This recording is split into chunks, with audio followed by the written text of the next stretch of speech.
វត្តកំពង់ជ្រៃឬហៅថាវត្តកំពង់នីក្រូតជាវត្តព្រះពុទ្ធសាសនាថេរវាទនិកាយដ៏ល្បីល្បាញនៅខេត្តត្រវិញ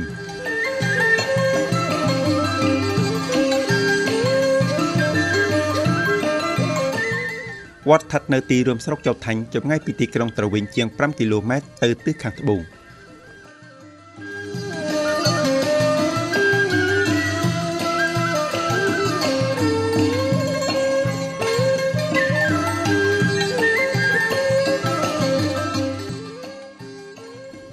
វត្តកំពង់ជ្រៃបានកសាងឡើងនៅឆ្នាំ1637ហើយកន្លងពីព្រះចៅអធិការ22ចំនួនប្រដេជប្រគុណថៃសួងបច្ចុប្បន្នគឺជាព្រះចៅអធិការចំនួនទី23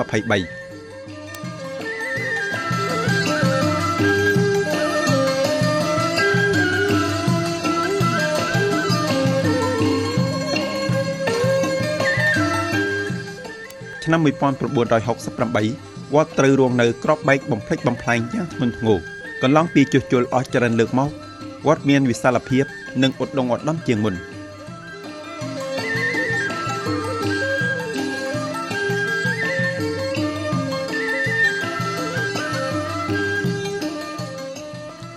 ក្រៅពីទីតាំងចម្លាក់ដែលមានសកម្មភាពអស់ជាង30ឆ្នាំមកហើយ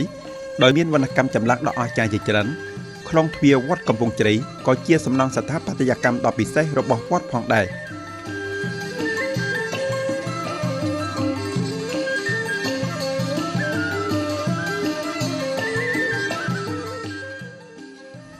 វត្តកំពង់ជ្រៃគឺជារមណីយដ្ឋានទេសចរណ៍វប្បធម៌មនោវិញ្ញាណគួរជាទីជោគចិត្តនៅត្រវិញ